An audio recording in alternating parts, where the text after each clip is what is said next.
दोस्तों, आज की वीडियो आप सभी के लिए बहुत महत्वपूर्ण है।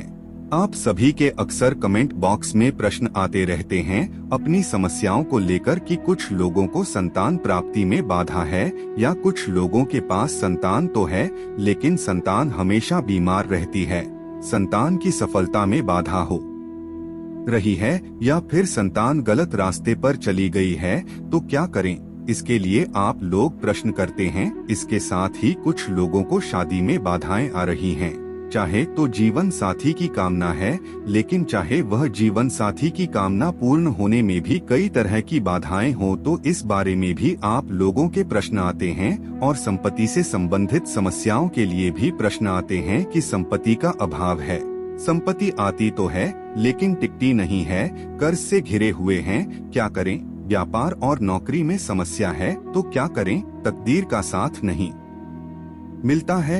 यह प्रश्न बहुत ज्यादा आता है कि तकदीर का साथ नहीं मिलता है।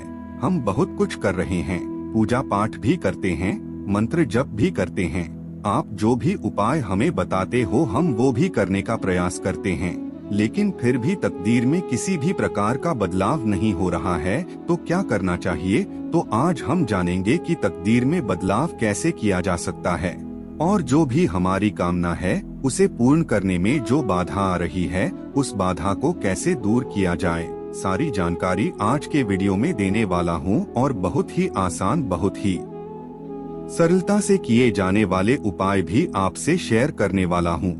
लेकिन हाँ, एक रिक्वेस्ट अवश्य है कि जब भी आप कोई भी उपाय करते हैं मन में पूरी श्रद्धा भावना से उपाय करें। और दूसरी चीज की जब भी हम कोई उपाय करते हैं, छोटे छोटे जो रेगुलर मैं आपको उपाय बताता रहता हूँ, चाहे संपत्ति प्राप्ति के लिए, शादी के लिए या संतान प्राप्ति के लिए या और भी जीवन की जो समस्याएं होती हैं उनसे निपटने के लिए जो हम उपाय करते हैं उसका फायदा हमें बहुत जल्दी प्राप्त नहीं होता है। बहुत जल्दी से मतलब कि हम एक बार उपाय करें और हम ये सोचें कि तुरंत हमें अगली बार उसका फल प्राप्त हो जाएगा।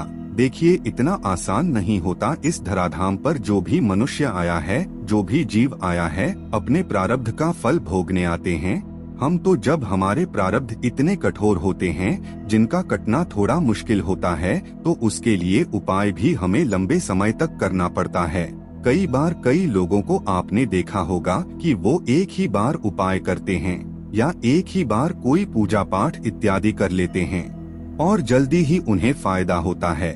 इसका मतलब होता है कि उनके प्रारब्ध मतलब उनके द्वारा किए गए जो पूर्व जन्म के कर्म थे, पुण्य कर्म, वो कई ज्यादा थे पाप कर्मों की बजाय। तो जब हम छोटे छोटे ये उपाय करते रहते हैं, जैसे कि मैं बताता हूँ या कोई भी दूसरे पंडित या से आप मिलते हैं, वो जो उपाय बताते हैं छोटे छोटे उन्हें करते रहना चाहिए। इससे क्या होता है, पुण्य फल अर्जित होते हैं, पुण्य फल संचित होते हैं। जब हमारे पुण्य फलों की संख्या ज्यादा होगी तो पाप कर निश्चित ही नष्ट होते हैं और फिर जल्दी ही हमारी कामना पूर्ण होती है। लेकिन तब तक हमें प्रयास करते रहना चाहिए पूरे धैर्य के साथ। ये तो निश्चित है कि जो आप एक दिया भी जला रहे हैं प्रभु के सम्मुख तो उसका फल आपको अवश्य ही प्राप्त होगा। निश्चित किए गए कर्मों का चाहे अच्छे कर्म हो या बुरे कर्म हो उसका फल प्राप्त होता ही है। लेकिन आप जो धैर्य खो देते हैं कि हमने 4 बार दिया जलाया लेकिन प्रभु ने कुछ नहीं किया तो 5वीं बार क्यों जलाए, ऐसा मत करिए। लगातार आप निरंतर प्रभु की शरण में बने रहिए। कुछ समय बीतने के बाद जब प्रारंभक कटता है और उसके बाद हमें एक बड़ा बदलाव अपने जीवन में निश्चित दिखाई देता है तो इसके लिए हमें शरण में लगे रहना पड़ता है। छोटे उपायों के द्वारा हम प्रभु से जुड़े रहते हैं, कनेक्टेड रहते हैं, जिससे कि हमारी कामना पूर्ण होने में हमें सफलता प्राप्त होती है। प्रभु की कृपा ली जाती है हमें और हमारी जो भी मनोकामना होती है वो पूर्ण हो जाती है। दोस्तों, तकदीर में बदलाव के लिए देवगुरु बृहस्पति की आराधना करनी चाहिए। संपत्ति, संतान, शादी जीवन में सुखों के कारक होते हैं।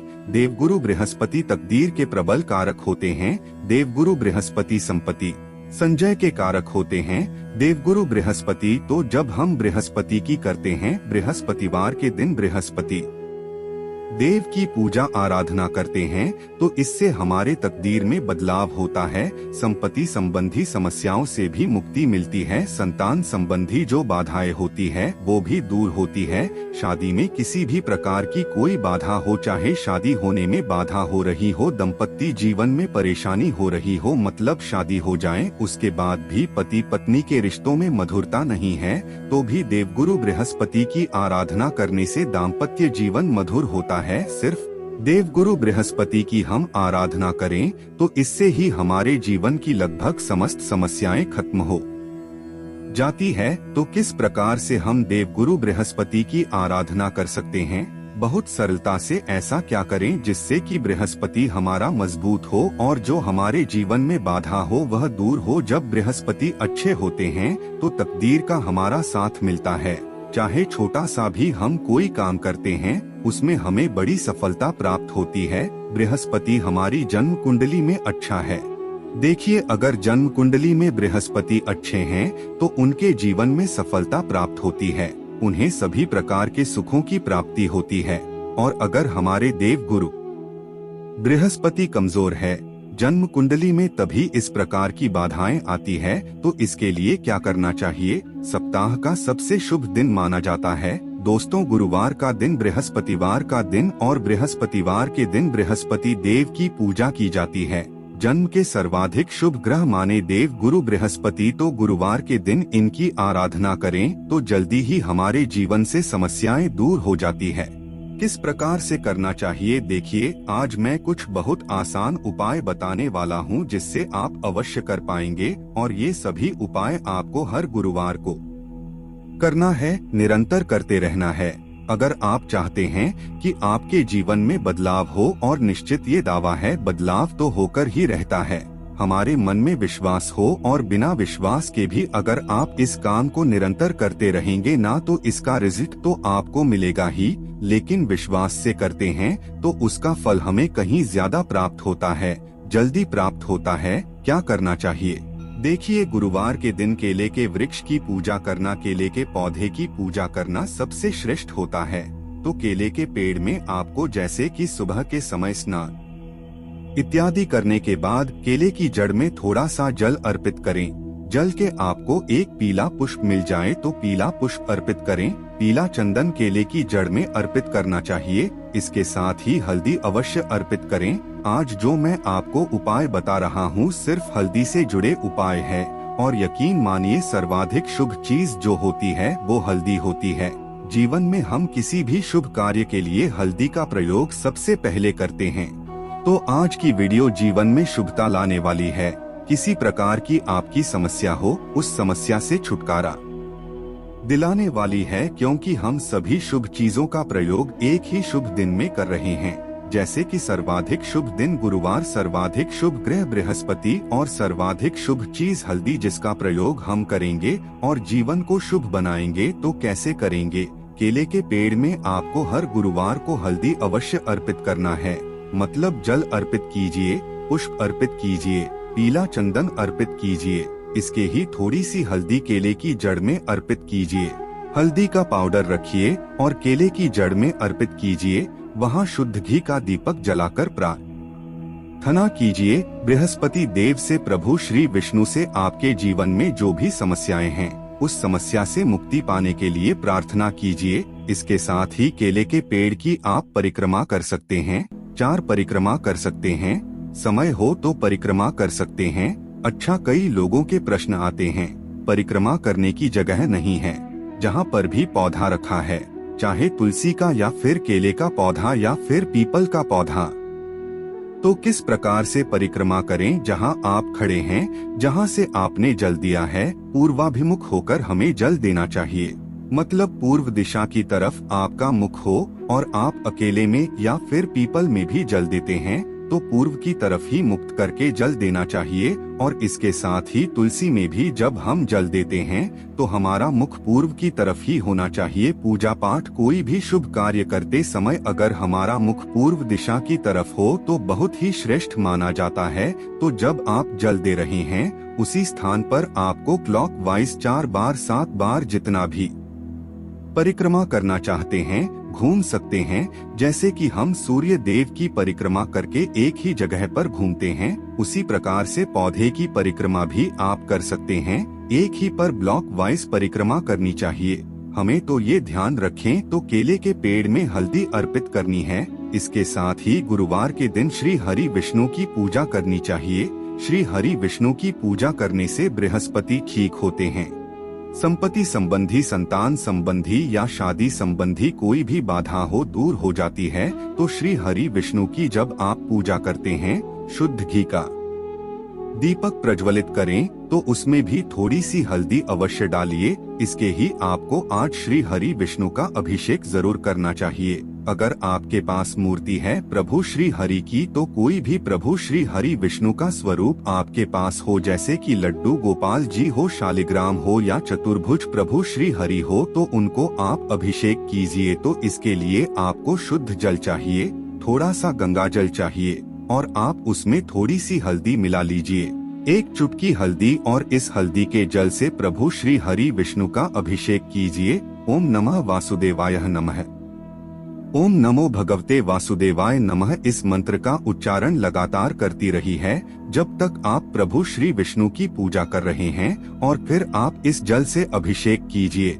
तुलसी के 5 पत्ते आपको लेने हैं और उन सभी पत्तों पर हल्दी का तिलक लगाना है, प्रभु श्री हरि विष्णु को अर्पित करना है। हर गुरुवार को आपको ये करना है। तुलसी के पत्तों का क्या करें, आपका प्रश्न आ सकता है।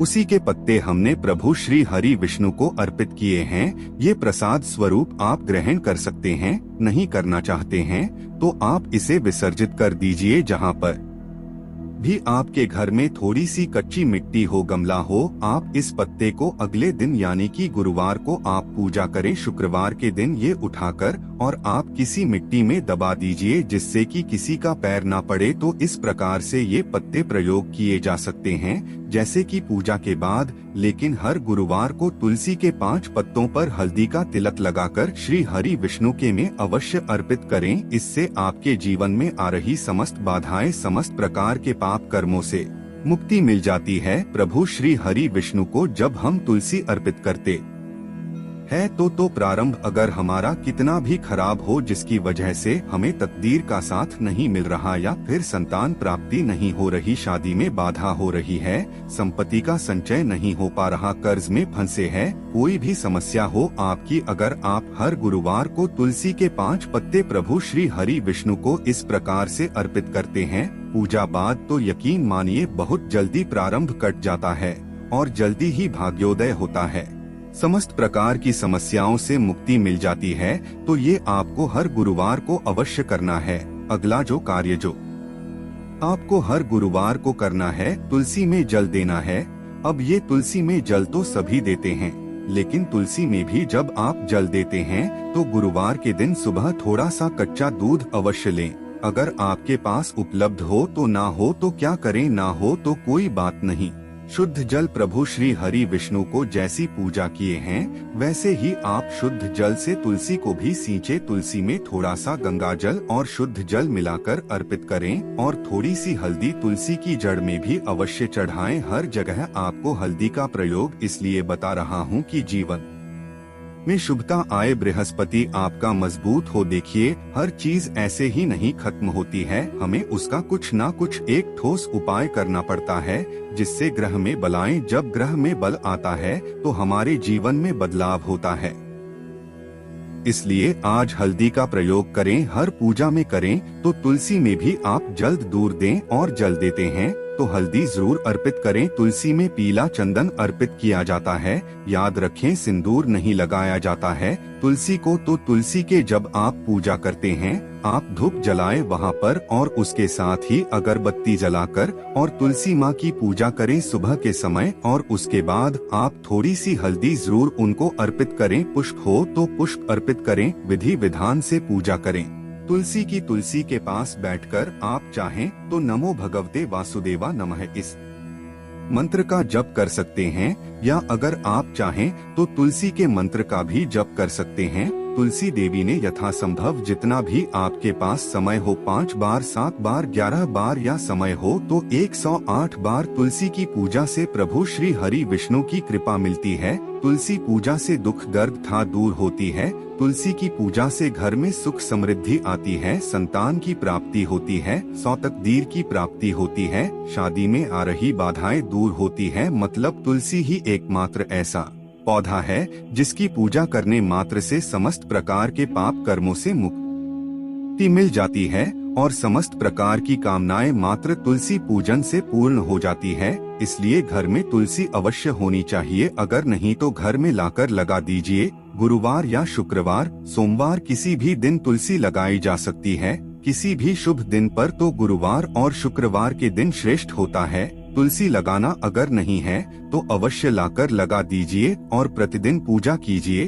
सुबह शाम मतलब सुबह जल अर्पित करें, शाम को दीप दान करें। इतने मात्र से भी समस्याएं दूर हो जाती हैं। जो कार्य जो आपको अवश्य करना है, घर के मुख्य द्वार पर हल्दी से स्वास्तिक बनाना है। हल्दी में थोड़ा सा गंगाजल या शुद्ध जल मिलाकर उसमें आप अपनी अनामिका उंगली से घर के मुख्य द्वार के दोनों तरफ स्वास्तिक बनाएं और ये भी आपको हर गुरुवार को करना है। ऐसा नहीं कि आप एक गुरुवार को करेंगे और फिर अगले गुरुवार को वो स्वास्तिक बना हुआ है तो अगले गुरुवार को आप नहीं बनाएंगे। अगले गुरुवार को आप उसी स्वास्तिक पर थोड़ा सा पानी डालकर और आप उसे हटा सकते हैं। चाहे तो नहीं तो हल्का सा जल डाल दें और उसके बाद दोबारा उसी स्वास्तिक पर स्वास्तिक बना सकते हैं। लेकिन हर गुरुवार को कोई भी गुरुवार मिस ना हो, इस बात का ध्यान रखें। मतलब हर गुरुवार को ये सारे कार्य आपको निरंतर करने हैं। अगर हर गुरुवार को आप ये सारे कार्य करेंगे ना, बहुत जल्दी आपके जीवन में बदलाव होगा। विश्वास से करेंगे तो जीवन में इतना ज्यादा बदलाव दिखेगा कि आप स्वयं खुद आश्चर्य में पड़ जाएंगे कि से उपाय से आपका जीवन इतना बदल सकता है। अगला जो कार्य आपको करना है, हल्दी मिले हुए जल से पूरे घर में हर गुरुवार को छिड़काव करना है। हल्दी मिला हुआ जल मतलब थोड़ा सा जल ले, आप शुद्ध जल ले सकते हैं और उसमें हल्दी डालकर एक चुटकी भर हल्दी का प्रयोग करना होता है। उसके बाद घर के मुख्य द्वार से लेकर अंदर तक घर के कोने कोने में आप इस जल का छिड़काव करें। और हाँ, आपके पास प्रभु श्री विष्णु की मूर्ति है और आपने अभिषेक किया है, उनका तो जो जल है, जो चरणामृत है, उनका उसी जल से आप पूरे घर में छिड़काव कर सकते हैं। अलग से जल भी बनाने की आवश्यकता नहीं और ये कार्य भी आपको हर गुरुवार को करना है। वैसे हल्दी मिले हुए जल का छिड़काव आप चाहे तो प्रतिदिन कर सकते हैं, लेकिन गुरुवार को तो आप अवश्य करें। और ये सारे प्रयोग जैसे कि मैंने आपको 5 प्रयोग सिर्फ हल्दी के बताएं, जो कि आपको हर गुरुवार को करनी है और जीवन में बदलाव चाहते हैं, अपने तकदीर में चाहते हैं कि आपके जीवन में समस्त प्रकार की समस्याओं का समाधान जल्दी ही प्राप्त हो, तो इन सभी कार्यों को हर गुरुवार को अवश्य कीजिए। अपने जीवन में नियम बना लीजिए कि गुरुवार के दिन आपको यह कार्य अवश्य करना है और मुश्किल से सुबह का जो आधे घंटे का समय है उतने में ही ये सभी कार्य हो जाएंगे। सुबह स्नान करने के बाद सबसे पहले आप प्रभु श्री हरि विष्णु का पूजन कर लीजिए। फिर केले के पेड़ में जल दीजिए। तुलसी के पेड़ में आपको जल देना है। इसके साथ ही घर के मुख्य द्वार पर पूजा करने के बाद आप हल्दी सिद्धि स्वस्तिक बना देंगे और जो जल से आपने प्रभु का अभिषेक किया है उस जल से पूरे घर में छिड़काव कर देंगे। बहुत थोड़ा सा समय लगता है। उपाय मैंने आपको बेशक 5 बताए हैं, लेकिन यह इतने सरलता से किए जाने वाले उपाय है कि आप चाहे तो हर गुरुवार बहुत आसानी से कर सकते हैं। और अगर आपके मन में भावना है कि आपके जीवन में बदलाव आए, आपके मन में ऐसी है कि जल्दी आपके जीवन में बदलाव आए, इन उपायों को करके देखिए। आज चले जनक रूप से, चमत्कारी रूप से यह उपाय काम करते हैं। उपाय नहीं, जादू है, ये नियम है। बस एक नियम अगर अपना लेंगे आप, हर गुरुवार को ये करना है, तो फिर उसके बाद तो निश्चित ही आपका तकदीर भी बदलेगा, आपका जीवन भी बदलेगा और आपकी कामना चाहे कोई भी हो पूर्ण अवश्य होगी। तो आशा करता हूँ आज के वीडियो से आपको फायदा अवश्य। आप आज की वीडियो अगर आपके लिए उपयोगी सिद्ध हो तो वीडियो को लाइक शेयर अवश्य कर दीजिए। उन लोगों तक ज्यादा से ज्यादा पहुंचाइए जो स्वयं परेशानी में फंसे हुए हैं। अगर उनको आप परेशानी से बाहर निकालते हैं तो आपको आपकी परेशानी से प्रभु बाहर निकालते हैं। आशा है कि आज की इस प्रस्तुति में बताई गई जानकारी आपको अच्छे से समझ आ गई होगी। वीडियो अच्छा लगा हो तो एक लाइक अवश्य कर दें। धन्यवाद वीडियो के अंत तक बने रहने के लिए।